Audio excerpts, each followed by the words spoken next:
Good morning, Claremont Center for Spiritual Living. How are you this morning? Great. It's gorgeous outside, isn't it? Lovely drive today, except that as I'm coming through the canyon, I come up over the ridge, and right when I'm getting to the 10, we're coming into Claremont, it's total fog. It's like total mist. And then a little closer to Indian Hill, the sun comes out, and here we are, just being all bright and shiny. So glad you're here. Happy to have you. My name is Reverend Tracy Earlywine. For those of you that may not know me, although everyone in this room knows me, however, it might be somebody out there that's new, so everybody wave to the people online. Happy to have you with us as well in this community of love and support and goodness. Our practitioner this morning is Reverend Dractuella. And we have music in this corner. You can tell because they're very happy and energetic this morning. Did you notice that? Jeff and Michael, Georgie, welcome, everybody. Happy to have you. All right, so we're going to get started with a little bit of centering. And as we close our eyes and go within, we're simply going to know the love of community. So taking that deep breath, letting that tone fill your heart space and bring you to the awareness of oneness. Breathing into that center of your being where the divine spark is always lit, where there is a sense of love and where peace abides.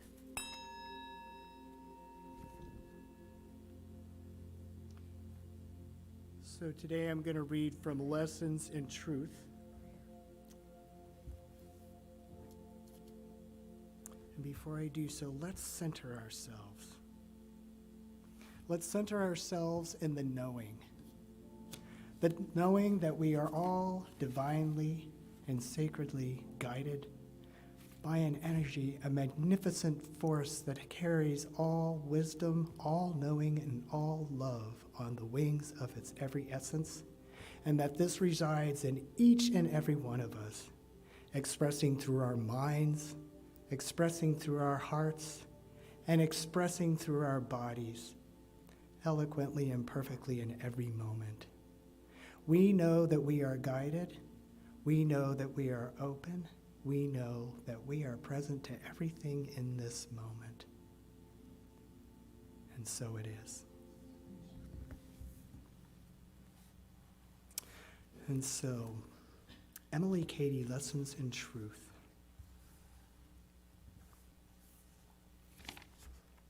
Beloved, that which you so earnestly desire will never be found by your seeking it through the mental side alone, any more than it has heretofore been found through the emotional side alone. Intuition and intellect are meant to travel together, intuition always holding the reins to guide intellect. Come now, and let us reason together, saith the Lord, in Isaiah chapter 1, verse 18.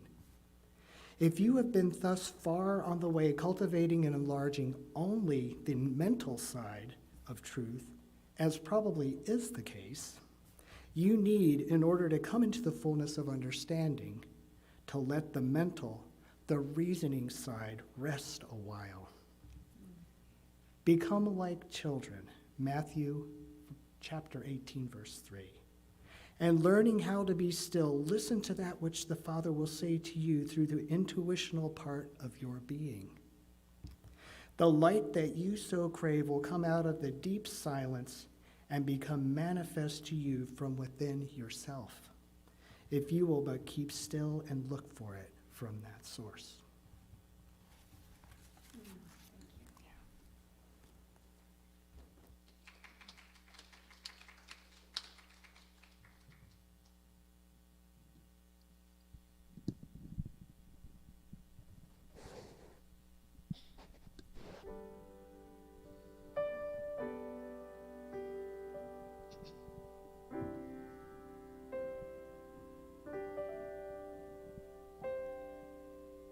Need to be still and let God love me. I need to be still and let God love me. When this old world starts to push and shove me, I need to be still and let God love me. I need to relax and let God take over. I need to relax and let God take over. He'll take this load off my shoulder. I need to relax and let God take over. When there's trouble all around me and my soul cries out for rest, when I feel that I'm failing, even though I've done my best, when decisions get so heavy, there are answers that I need. I know it's time to just be still and let God love me.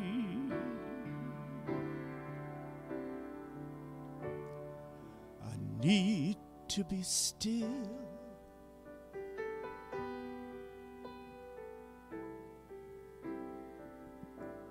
I need to be still.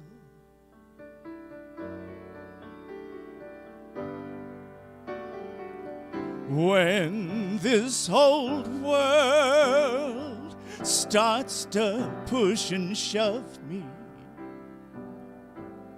I need to be still and let God love me. I need to be still and let God love me. I need to be still and let God love me. When this old world starts to push and shove me, I need to be still.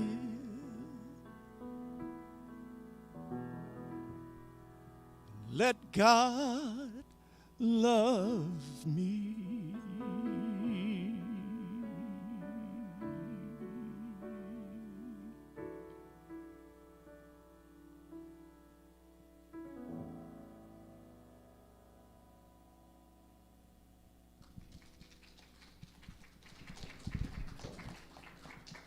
Thank you. All right, so we're going to light our candle today for wisdom. This idea that there is something greater within us. There we go. That can be lit. That knows. That sees as spirit sees, that sees always the bigger picture, and that resonates with the beauty of the world. For that's where our wisdom comes from. It's when we can appreciate what we're seeing as an expression of life and love. So today is pick a page, but I'm going to start with a little story. It's from a tiny book called Green as Emerald, Mysterious as Jade. And it was published by Guideposts, which is the publishing arm of Unity Church. So, and heaven knows when this came out, but it's from a long time ago. All right, so Green as Emerald, Mysterious as Jade, that is the title story. Wings of the Morning. Years later, when her fame was secure, people would say to her sometimes, "What got you started, Troy? How did it all begin?" She always smiled and shook her head as if she didn't know. But sometimes her glance would stray to the fragment of greenish glass that she kept on her desk. She never told any of her admirers about that morning long ago, but she might have told them this. For one brief, soul-shattering moment, she thought she was dead. She stood there, appalled, hugging the loaf of bread her mother had sent her for. Beyond the curving dunes, the sea lay placid and immense. Breakfast was waiting. The whole universe was in order. Everything was as it should be, except that here, on the little path that was her own private shortcut between home and the village, here were those unexpected feet, attached to a pair of legs that vanished into crumpled brown trousers, the trousers themselves disappearing under a flattened tent of dew-sodden newspaper that concealed what? She stood there staring, remembering fragments of dinner table conversation that had passed between her mother and her Aunt Martha, dark mutterings about the riffraff seen along the beach nowadays, the rise of unemployment, of vandalism, of crime. Secure in her 10-year-old world, Troy had paid little heed to this, but now, not 100 yards from the house itself, here were those feet. Even as she looked, one of them twitched. Before she could move, an arm appeared, an arm in a tweed sleeve with a frayed cuff. It pushed back the newspapers. Its owner sat up. Young? Old? Troy was too startled to care. The man looked startled, too. "Good morning," he said. Troy took 2 steps backwards.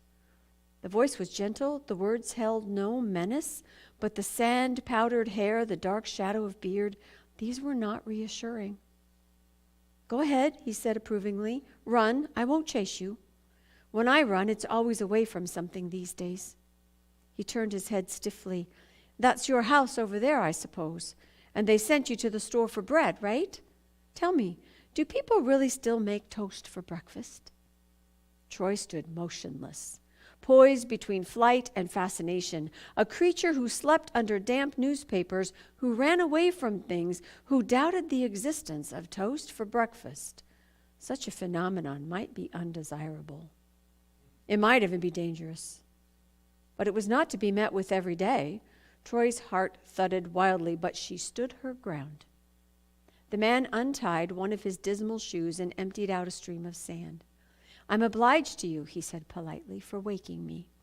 Of course, at this hour, I'm not quite myself, but I often wonder which self I really am.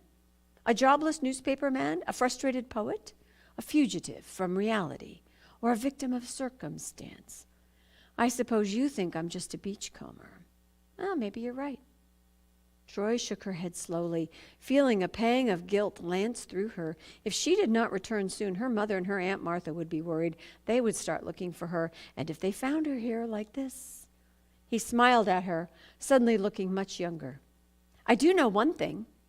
Whenever I go to bed without my supper, I'm apt to wake up a little light-headed. And when I'm light-headed, I talk too much. You don't say much, do you? That's very wise. People who talk a lot seldom do anything. Take me, for example. No, better not take me.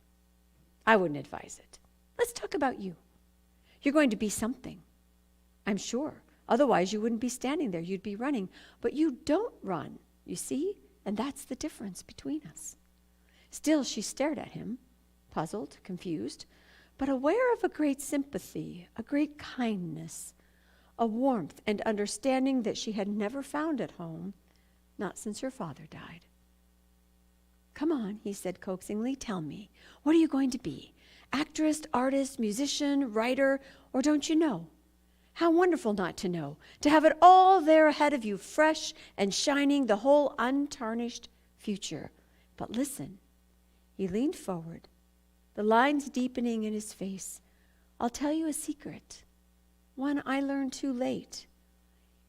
It all depends on beauty, how you see it, where you find it.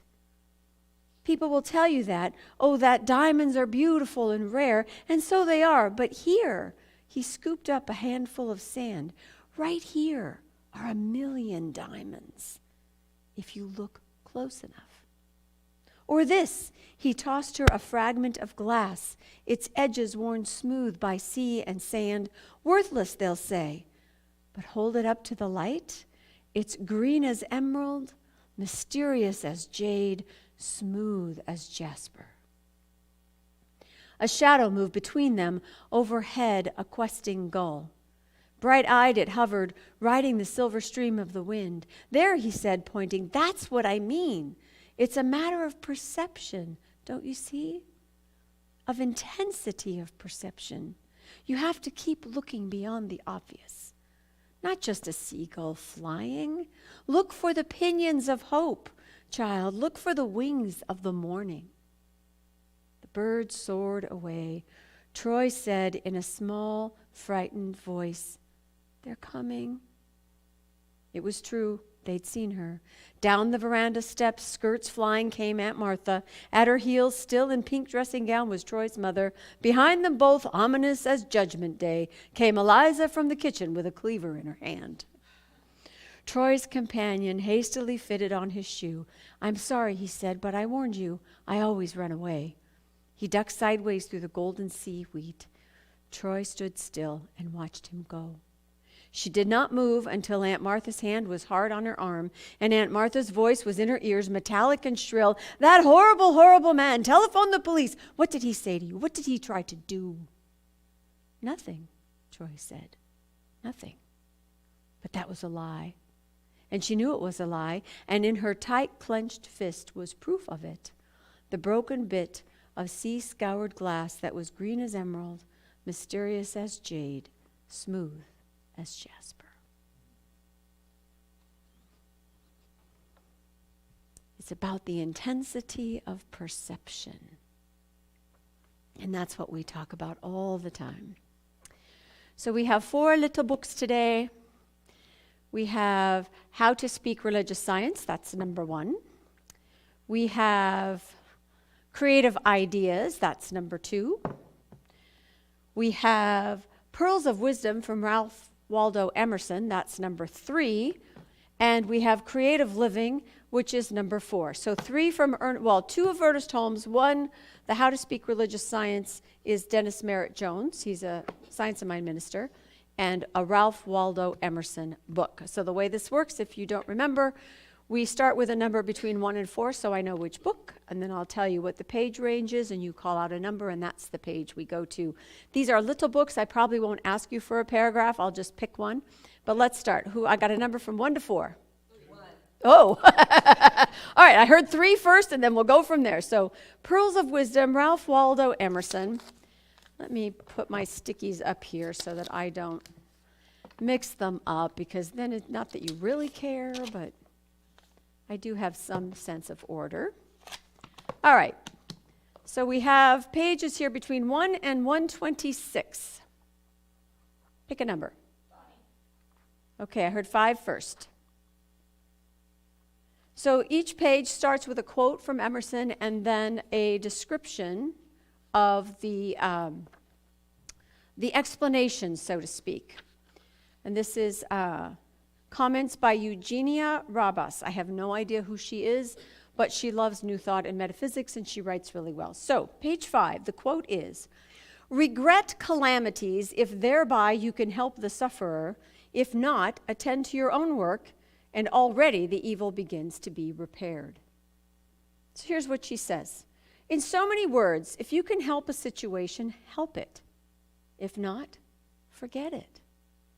We come to those who weep foolishly and sit down and weep for company instead of imparting to them truth in rough electric shocks, putting them once more in communication with their own reason. Thus, Emerson goes on to speak of the endless time and energy that is consumed discussing and fussing about events over which we have no control. Attending one's own business is the only way to get things done.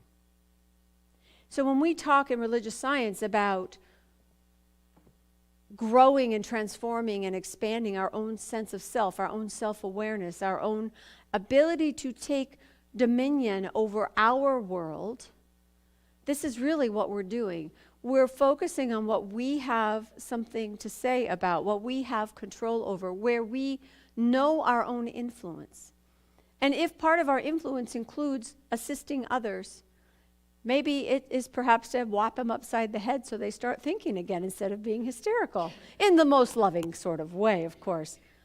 But really what we're saying here is that we are not here to take on every problem in the world.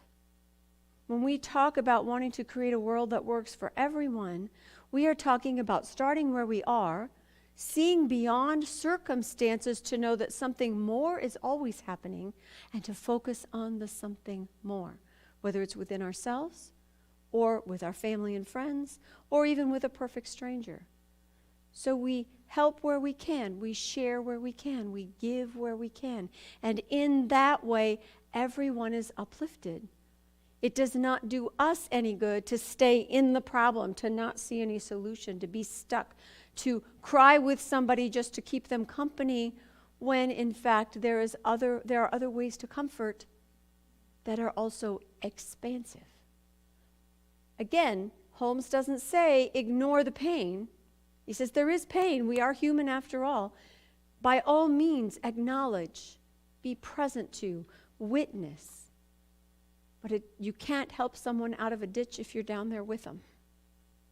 So keep your vision clear, your spirit viewpoint is high, so that you know what is yours to do and what you can let go of, because it's someone else's to do. Okay? All right. 1, 2, 3, or 4? 1. How to Speak Religious Science. We have pages 6 to 83. 80. Truth. So this book is we use words differently in Science of Mind sometimes than traditional spiritual teachings or even just plain old English. So this is like a little dictionary. So truth. The truth is that which is.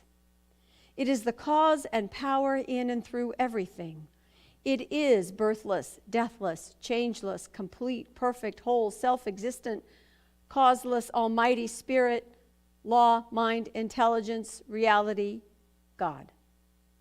When the teacher Jesus said, "Know the truth, and the truth shall set you free," he was simply saying to that to the degree you know the truth about yourself, you will be free and able to direct your own life in wonderful, creative, meaningful ways, simply by understanding that your every thought is creative.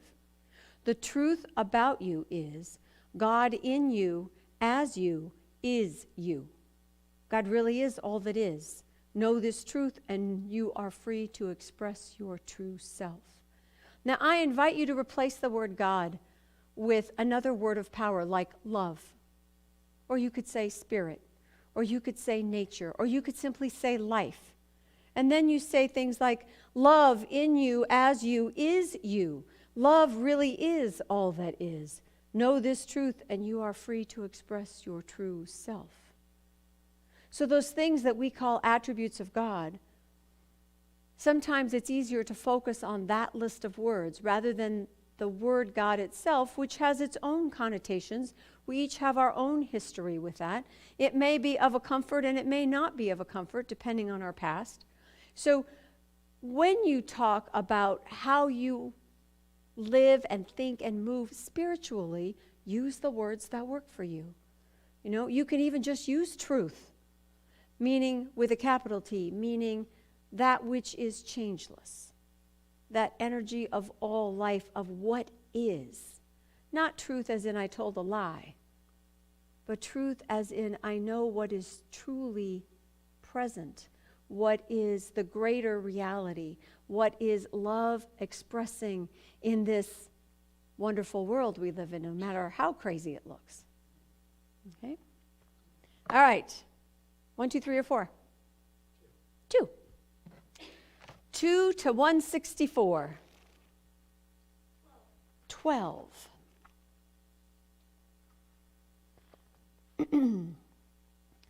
All right, so this book, I love this book. It's Creative Ideas, a Spiritual Compass for Personal Expression. And it starts with it has a title, a biblical quote, a couple paragraphs, and an affirmation.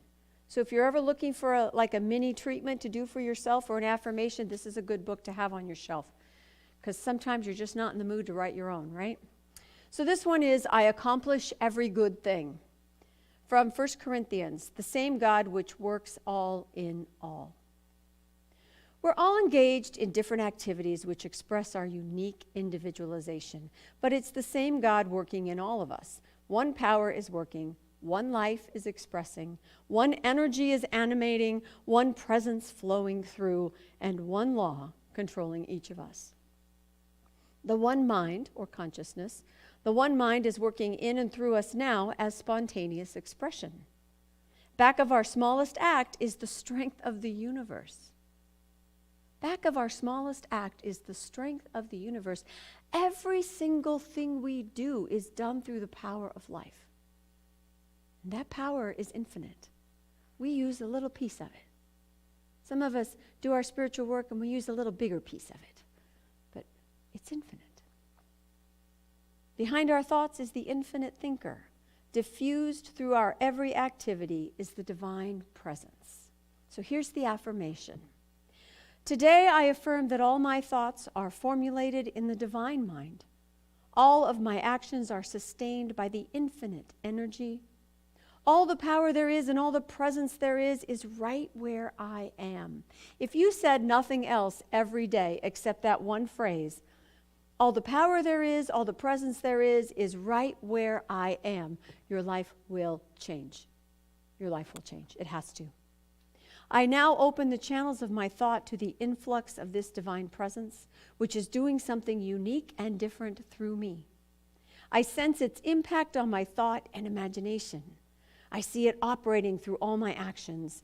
There is that within me which does all things well.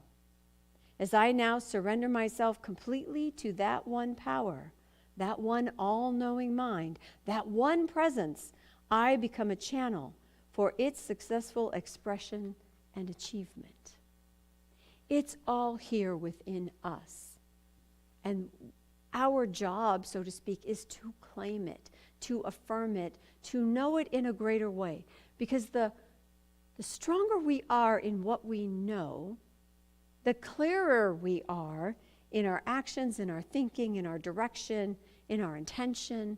And that clarity is part of what propels us forward or upward.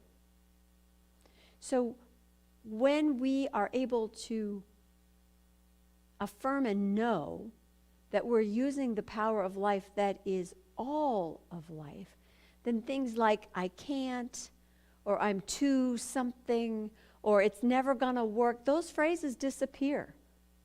Because you are talking about the infinite creativity and power of life itself in you, as you, right where you are.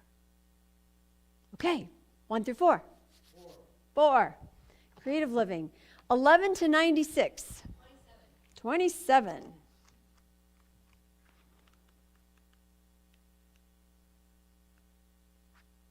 Growth. Nothing is static in the universe. I bet you didn't know that.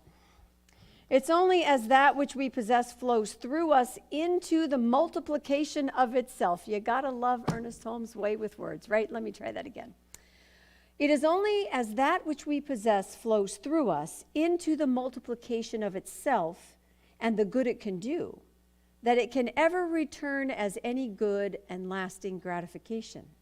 The universe is in equal balance to each one of us because each one of us is an incarnation of God. The universe reveals as much of itself as we can see.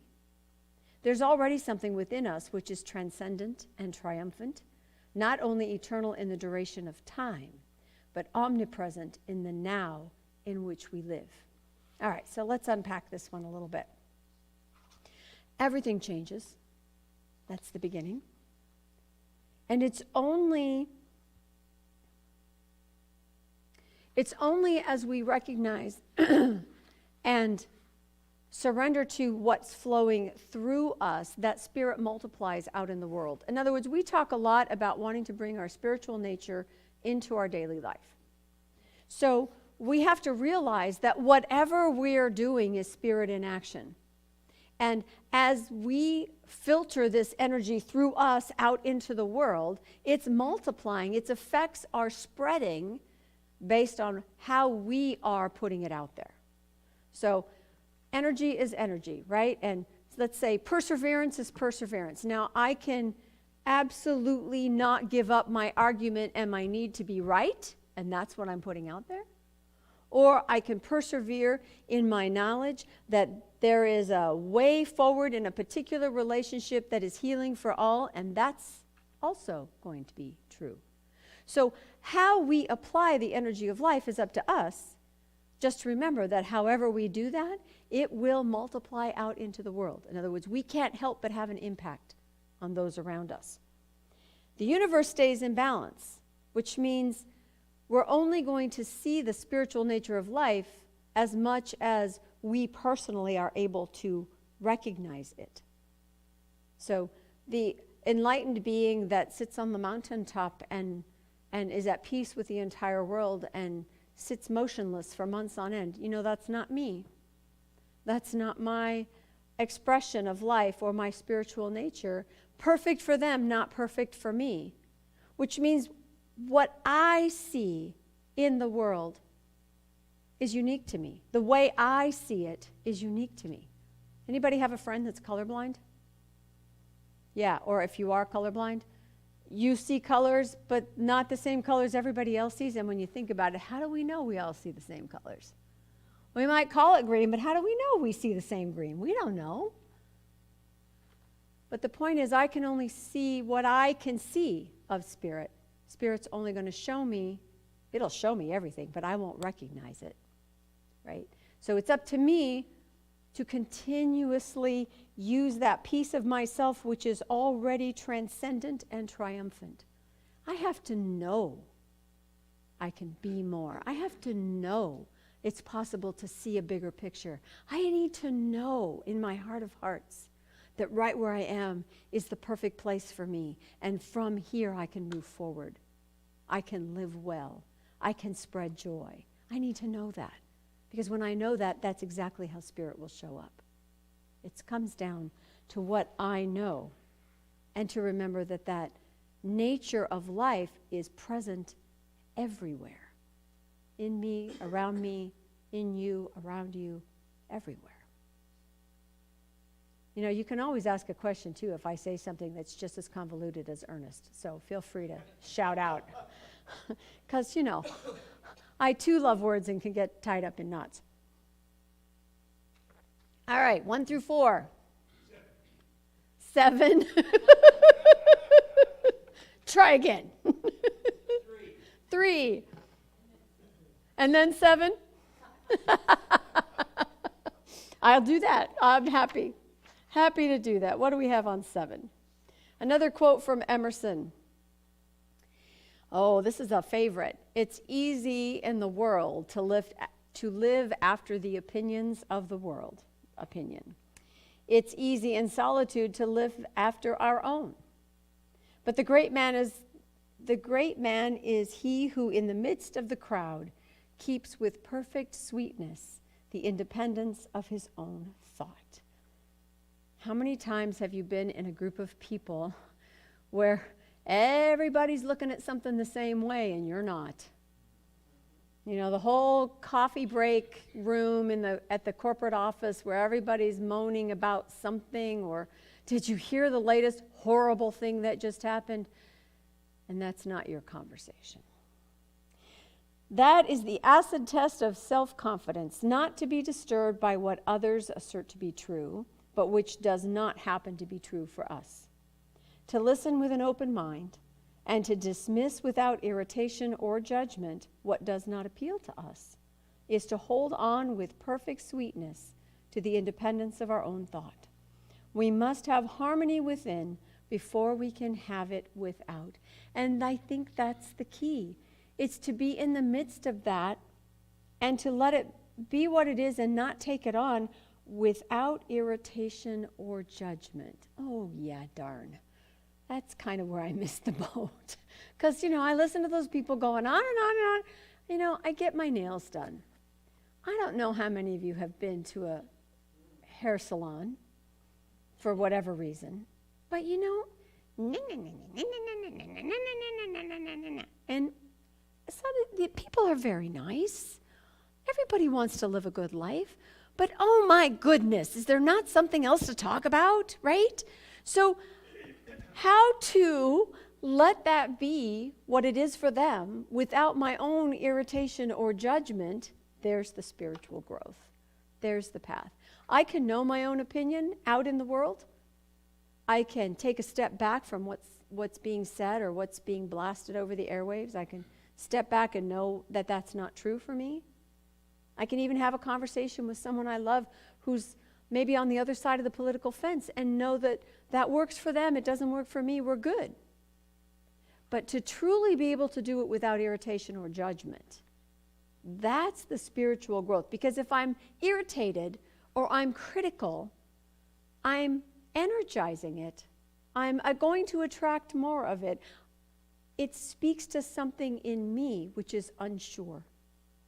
Right? I only lash out at the things I'm either afraid of or that threaten me in some way, even if it's just an opinion. So when that happens, go within. What do I really think about this? Why does it matter to me so much? Why does it push me into something, into a reaction, when that's just their opinion? That's just how they see it. Understand that, and then it's easier for me to stand in my own power. Okay. 1, 2, 3, or 4? 3. Once again. 1 to 126. 10. Emerson on page 10 is, there is a time in every man's education when he arrives at the conviction that envy is ignorance, that imitation is suicide, that he must take himself for better or for worse as his portion. And our author says, again, the emphasis on yourself to look at what someone else does without envy, but as a realization of possibilities inherent in all mankind, and then to turn your attention to the development of your own possibilities without thought of imitation. That is the secret of original attainment. As no two fingerprints are alike, so are no two people alike. And the material that is you is what you must work with. Make the best of it, and it will be the best of its kind in what you choose to do with it. So when you see someone who has something that you've wanted, there's a couple different ways you can go, right? If it's someone you love, you are most likely to celebrate with them. That's fantastic. You got a raise. That's so cool. Or, hey, you found the car you really wanted. Or, wow, look at you. You're getting married and the guy's wonderful. Or you can go to envy, which is, the middle school version. Everybody else gets everything and I don't get anything. Right? We change the words a little bit as we go older, but there's a part of us that knows really well how to do that whine, right? And what Emerson is saying is envy is ignorance. You're not seeing rightly. What the universe is showing you is what's possible. And whether it's possible for Jeff, or possible for Mickey, or possible for me, it's also possible for everybody else, or else they wouldn't have it. Because remember, it is all given to all of us. Right? So to see something you want in someone else's hands is not a cause for envy. It is a cause for celebration, and it is a call to you from the universe saying, see, this is out there. Let's see what you need to do next to get there. Let's see who you are that will bring that to you. Let's see what it is in your life that is paving the way for you to have that. Because our path is unique to us, but everything is available to us. Okay? I see nodding heads. That makes me very happy. Okay, 1 through 4. All right then. 6 to 83. 18 and what was the other one? 29. All right, we'll do both. 18. You tied, so we kind of have to do both. All right, 18. Are we a cult? Here's your answer. According to the dictionary, a cult is a group which studies a system of religious worship in admiration of or devotion to a person or a thing. In religious science, we worship no one and no thing. To do so would be idolatry. We feel we need no middleman to intercede between ourselves and God. Unlike some teachings that we have begun to worship the messenger instead of the message, religious science is the furthest thing from being a cult. Our teaching is universal, in the open, and places no one above or below ourselves. We believe God is available to one and all equally. So one of the main characteristics of a cult is exclusivity. We are it and you are not, unless you do all these crazy things. And if you're not willing to drink the Kool-Aid, then you can't be here.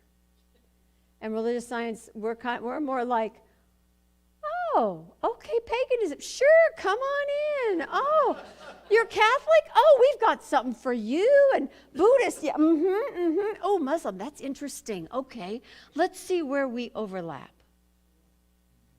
Because we really, truly teach and believe that all spiritual paths lead to that same expansion, transformation, betterment of life in a way that includes everyone, in a way which causes us to fight for justice and to stand up against injustice and to work for peace and to see people as the God lights that they are, rather than the color of their skin or the religion they profess or their sexuality or gender or anything. You know, we're all here wanting to live our best life. End of story. So let's do that together. All right, so the other one was 29. Energy. Is energy another word for God? Yes, that's the short answer. Yes. Divine energy is at the center and circumference of all that is. Think about that. The center and circumference. So energy is what moves everything, and energy is also all around everything. Quantum physics tells us energy is everywhere present and working even down to the subatomic level. Metaphysics tells us that energy in any form is God in action. The very energy of life, the essence of life. All energy is creative. What is energy used for? It's to create something. It creates motion, it creates ideas, it creates whatever we see. We direct energy first by understanding it and then by unifying with it. Remembering that we are that energy which is creative. That life and we are one thing. That was easy. What else we got? 1 through 4. 4. Creative living. 11 to 96. 27. It's a good number.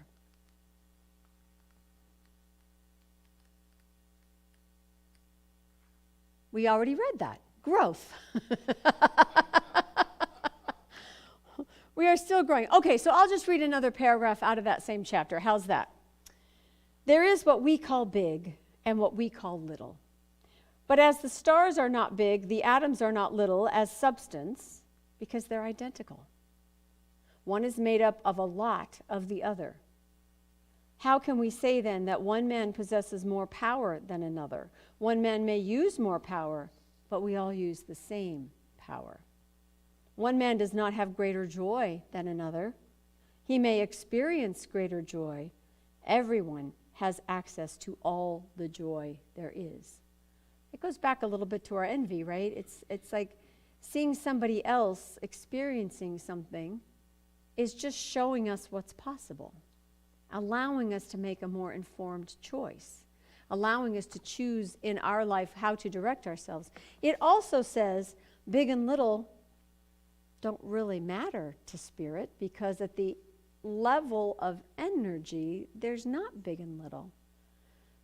That's the difference between thinking in the absolute, which is the big picture, the things that never change, and thinking in the relative. We live in a relative world. We think of things in relation to each other.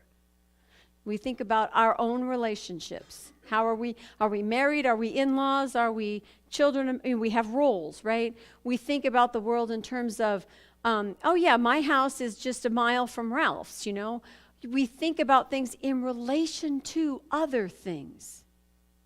But when we talk about love, love just is. When we talk about beauty, beauty just is. Now, we personally may think one thing is more beautiful than another. That's a choice, but it's not the greater truth. Because in truth, beauty is everywhere present because it's another name for God. Everything is beautiful. That grain of sand is like diamonds, right? That handful of sand is like diamonds, depending on how you look at it. So big and little, when we tell ourselves it's too much for us, or we're not enough for something, wrong answer. Right? Because the truth is, all things are available to all of us according to our ability to be open, to be willing, to move with, to be pulled towards, to feel deeply, right? What gives us the power to do the things we don't think we can do? It's a passion, or it's a perseverance, or it's a calling. Don't think that at 14 years old, I said, oh, I want to be a minister when I grow up. It doesn't happen that way. I mean, it would never have occurred to me. Ministers don't swear, they don't drink, they don't dance, they don't have any kind of fun. At least, the priests never did, and the nuns never did, and my girlfriend was Catholic, so that's the only thing I ever really saw. But when something pulls you or calls you or lights up your life or sparks your heart or your imagination, then you can do anything. Anything. It's not big or little. You're not big or little. It's simply available and calling to you. Therefore, there's a path. If it's calling to you, there's a path. Okay. 1, 2, 3, or 4. We've got time for a couple more. 1. 6 to 83. 16.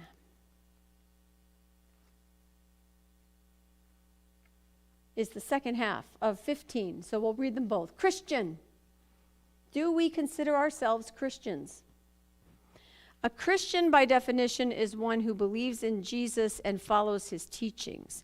In the traditional sense, we do not consider ourselves Christian because we do not claim the man as our Savior. However, we do believe in the teachings. The Science of Mind textbook is based largely upon Jesus' teaching. We believe that the teacher Jesus came to show us each the way of the Christ, meaning the oneness of life. Therefore, it's up to each individual to analyze his own life to decide if you're Christian or not. The message of the Christ is unconditional love, non-judgment, forgiveness, brotherhood, and peace. Perhaps true Christianity is more of a lifestyle than it is of any one particular religion. So when we look at the teachings, when people ask if we're Christian, my inside response is probably not the way you mean it. Right? It's like, yes, and I'm Buddhist, and I'm Jewish, and I'm Muslim, and I'm a little bit of everything that teaches truth, that teaches love, that teaches inclusion, that teaches helping your neighbor, that that talks about kindness and living your best life and not being a jerk. Anything really that's not being a jerk is part of my religion, right? So it is a layered question, and you, depending on your audience, you decide how to answer it, right? No sense in picking a theological fight with someone who can quote you Bible verses, because as you already know, there's a Bible verse for everything. Whatever position you take, there's a Bible verse for it. So why get into that kind of an argument? Instead, people ask me that question, or they ask what we teach. My first answer is always, we teach love. We teach love, we teach kindness, we teach inclusion. We offer people a way to live their best life and bring everybody with them. Right? A way to lift everyone up, and not to live your best life in a selfish way, but to know that as you live your best life, part of that is including the people around you. Okay? 1 through 4. 2 more. 3. Emerson, 1 to 126.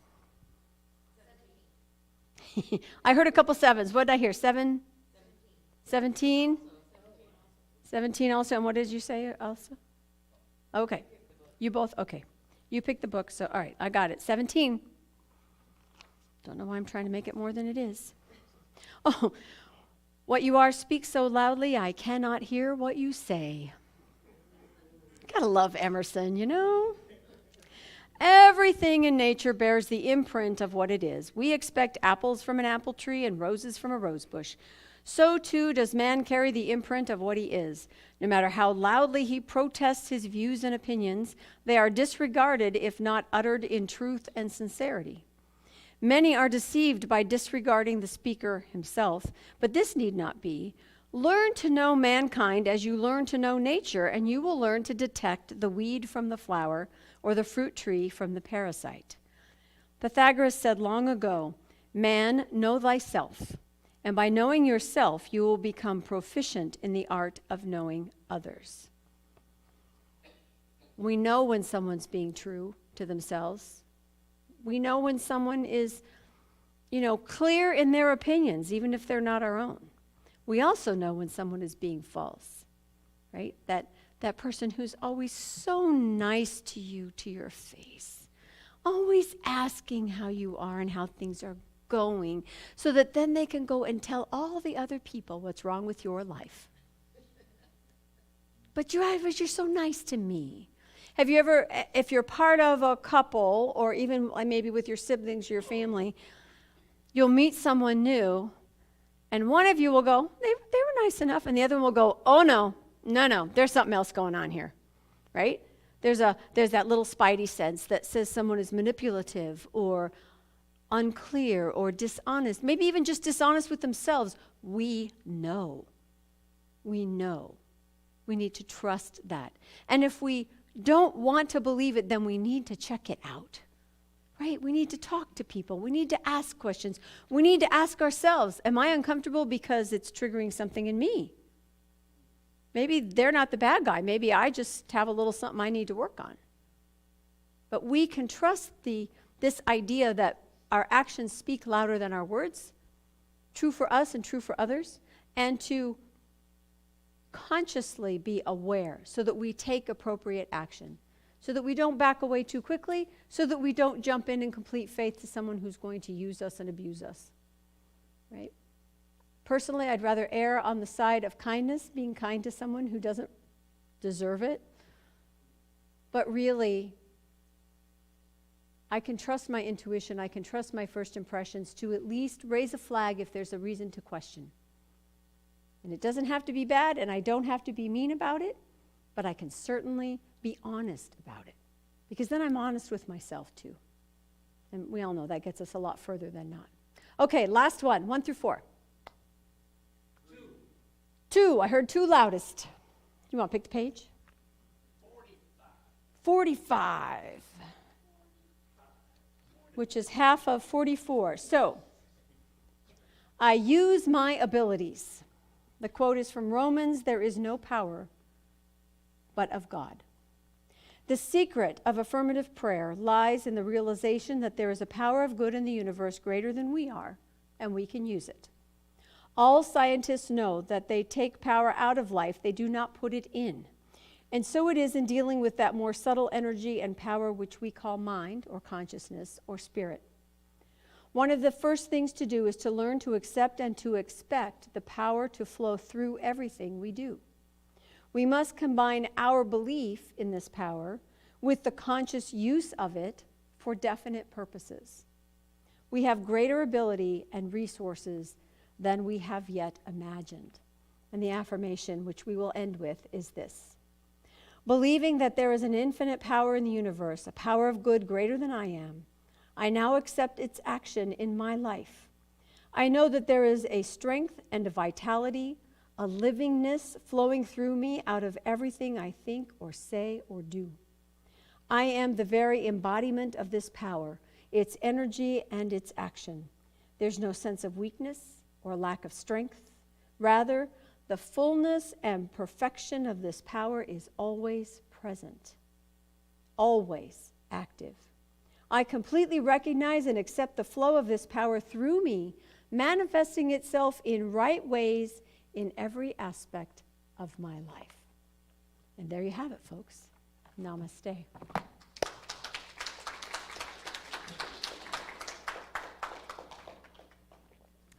All right, let's take a moment in prayer, and then we'll do our affirmation. So I invite you just to close your eyes and center into that heart space, that place of wisdom within you. For there truly is a reservoir of wisdom, infused by the Spirit, inspired by Spirit, and forever seeking your attention, forever seeking your permission to act through and as you, through your imagination, your words, your hands, your actions. Spirit at work here and now, always and in all ways. How good it is to recognize that the wisdom of life is right where we are. And for this I am grateful, so grateful for the gifts that come from this teaching, from the exchange of ideas, from my relationships with everyone in my life. So grateful for the wisdom that comes in community when we are together, for the gifts that we are and the gifts that we receive, for those blessings known and not yet seen. For all is Spirit in action. All is life and love moving through and as each one of us, that we may have eyes to see it and a mind to appreciate it, that we might live as love. And so I call this love forth in all of its many forms through each and every unique being that there is, trusting and knowing that we all work together for good, and that this good is sure to be experienced by all. For it is truly all God. Therefore it is all good, even here, even now, and always. And so it is. Whew. Okay. Affirmation. Please repeat after me. Today and every day I find wisdom in all of life. Today and every day I find wisdom in all life. I am guided from within to that which serves the highest good for all. I am guided From within to that which serves the highest good for all. And so it is. All right.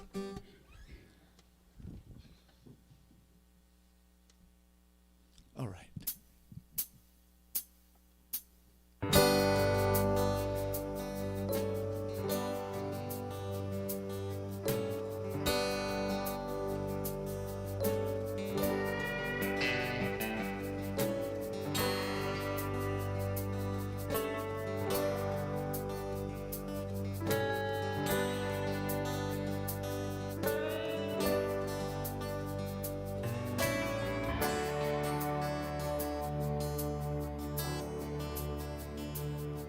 You know, a dream is like a river, ever changing as it flows. And a dreamer's just a vessel that must follow where it goes, trying to learn from what's behind you, never knowing what's in store, makes each day a constant battle just to stay between the shore.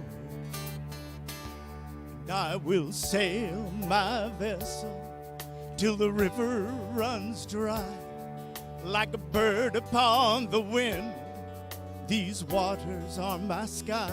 I'll never reach my destination if I never try. So I will sail my vessel till the river runs dry.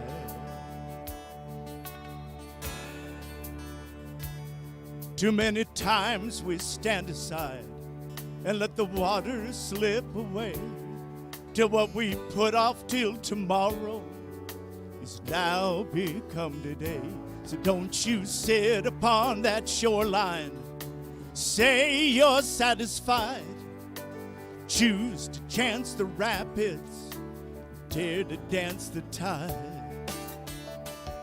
And I will sail my vessel till the river runs dry. Like a bird upon the wind, these waters are my sky. I'll never reach my destination if I never try. So I will sail my vessel till the river runs dry. And there's bound to be rough waters, and I know I'll take some falls, but with the good Lord as my captain, I can make it through them all. And I will sail my vessel till the river runs dry. Like a bird upon the wind, these waters are my sky. I'll never reach my destination if I never try. So I will sail my vessel till the river runs dry. And I will sail my vessel till the river runs dry.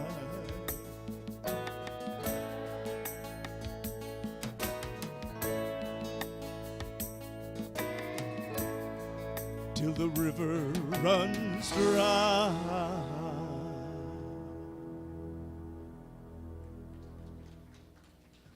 Thank you. Thank you. Okay. Before we do our invitations, let's take a moment and just appreciate our ability to give and to have a heart full of gratitude for all the giving that happens within this community, for it's what allows us to maintain this campus and teach what we teach and invite the people here for fun things like costume balls and who knows what else we can come up with. And music too. Yes, music is good. All right, so if you will, take your contribution or your intention and know in your heart with me, this is our prosperity affirmation. Divine love through me blesses and multiplies all that I am, all that I give, and all that I receive. I am prosperous now, and we are. All right, I got a little note from Ingrid this morning that she's not here today, so we don't have a breathing meditation right after service, so you're just going to have to breathe on your own today. This Wednesday coming up, we have meditation at 6:15 in person or on Zoom, and at 7 o'clock we're in person for meditation night, and practitioner Pat Fromer will be doing her singing bowls. So if you have not heard them, or if you have and know how lovely they are, you might want to come on Wednesday night at 7. It'll be in the chapel, and it is really just a meditation accompanied by the sound of the bowls, the crystal bowls being rung. It's a beautiful, beautiful thing. So I invite you to come to that on Wednesday.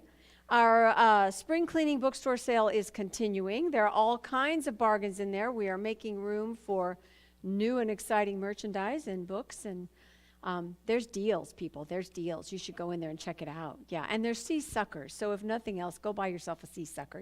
Something to keep you awake on the way home. I'm not sure who to thank for our flowers this week. Drac brought those. Okay, wonderful. Thank you, Drac. Remember, you too can contribute flowers for Sunday morning, and then you get to take them home with you when we're done with them. But they are beautiful. Julie does a wonderful job. I had something. Oh, I wanted to ask if there's perhaps a volunteer that would like to take our flags and have them cleaned professionally sometime before Memorial Day and 4th of July. We don't normally, when you think about the 1950s, every church had flags on the pulpit, right?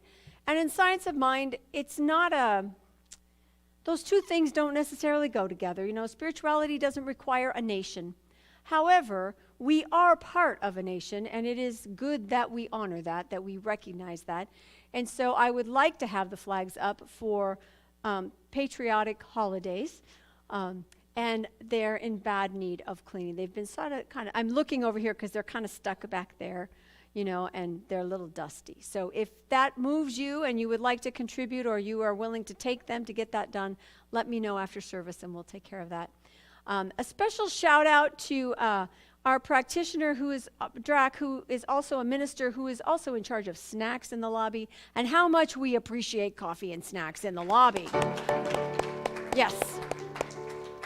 And then another shout out for the AV sound streaming team in the back corner that makes sure the people at home can see us and give me a microphone, because you know I love a good microphone. So thank you guys. And then just in general, there's this guy on the piano and he's really, really good. Someday we're going to get him to do a concert for us just so we can hear him play. Yeah, whatever. Okay. And thank you to all of our volunteers, everybody who steps up and steps out, who's willing to hand out programs and clean up after events and show up to put all the furniture back after we've had a Saturday event. Thank you all who did that this morning. You know, we do this together, and it just warms my heart that it's everybody in this room that contributes. So thank you all so much. Let's stand up and rock out.